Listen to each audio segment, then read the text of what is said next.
This morning on BRN, preventing online scams. Joining me now is Dr. Cynthia Stewart. She's the executive director of the DART Collective. Dr. Stewart, so great to see you. Thanks for joining us this morning. Thanks for having me.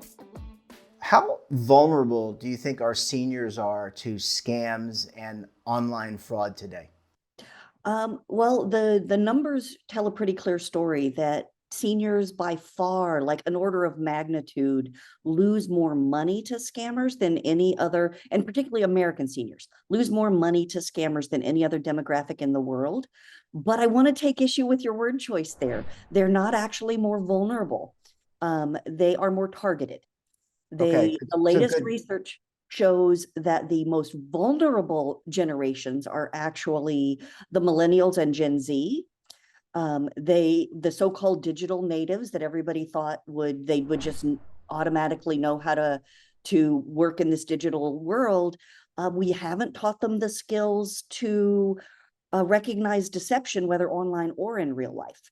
And so they actually fall for scams more frequently. Seniors are targeted more because they have more to lose because they have a lifetime of accumulated wealth.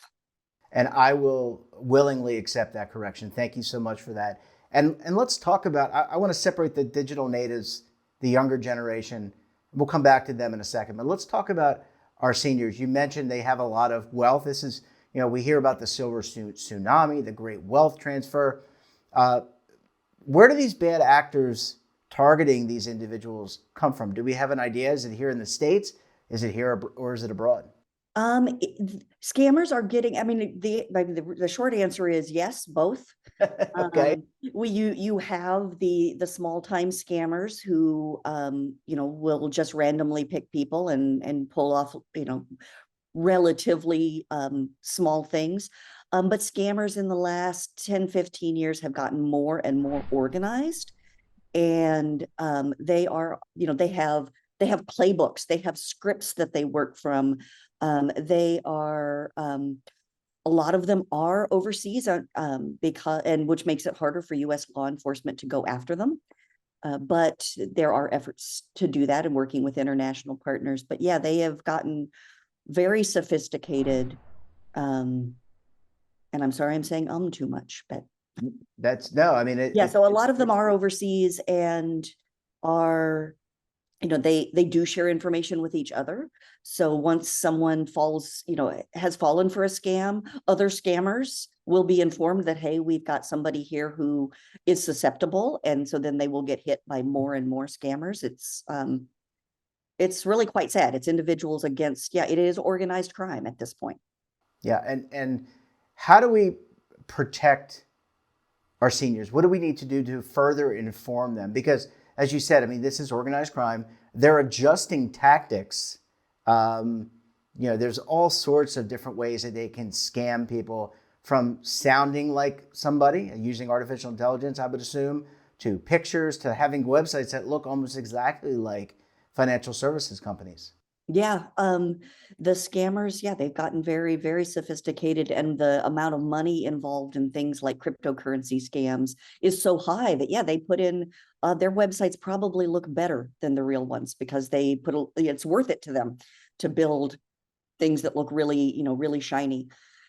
The thing to do, what we've got to do is arm people with the tools to recognize and navigate scams.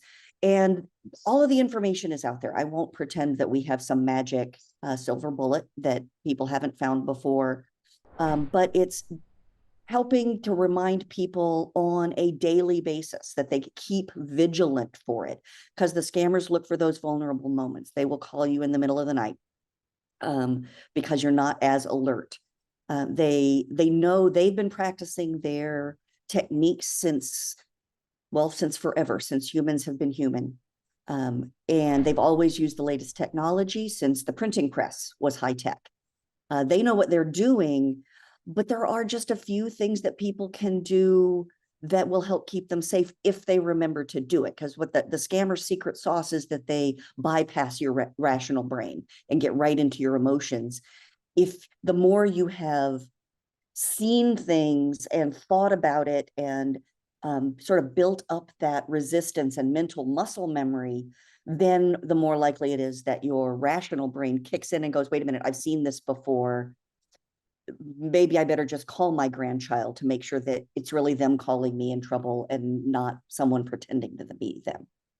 So really, it's about being more vigilant as a consumer, and being aware. And I would assume that takes a lot of education and awareness campaigns. And maybe that's where the effort. I know your organization does a lot around this, but that is where we need to target, create more.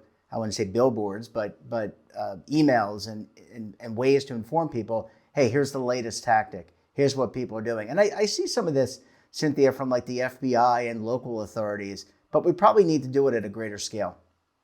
It's a yes and situation. There's everything that people are already doing. We need more of it. And the thing that we're trying to add to the mix is using some different approaches, using mobile games as a way to just remind people that scammers are a thing in real life and that you need to be looking out for them. Using ways for people, creating a safe environment for people to practice and build that mental muscle memory. The other thing people can do that requires no special tools is talk to each other about it. Talk about what you've seen, talk about what you've heard. Older folks need to talk to their younger relatives need to talk to their older relatives. How will we confirm if you're in an emergency, how am I going to know it's you? How are we going to be sure that we're helping each other and not helping scammers? Those can be uncomfortable conversations, but once you get started, they can also be, something to bond around. Of okay, how are we gonna recognize each other? It just needs to be something we demystify, destigmatize, and talk about more. And you bring up the connectivity between younger and older generations, real important. I want to go back to the top of our program when we were talking about the most vulnerable. Why are younger generations more vulnerable? Is it just because they lack life experience, and therefore because they lack certain life experiences, they don't know, and therefore they are vulnerable? So this is just my common sense speculation. The research just uncovered that they are more vulnerable. So then the follow-up research is to Sure. figure out why. But yeah, that seems logical to me, that they lack that life experience. Because they grew up in a digital environment, they trust it. Whereas in a way, the fact that older adults didn't grow up in that, they are more skeptical than people who it's just like water, air and water to them. You don't distrust it. Whereas that sort of skepticism that older folks bring to, I don't know, new technology, I'm not sure, actually helps protect them in a small way. But because they are so disproportionately targeted, you shoot enough arrows in a direction, you're going to hit something.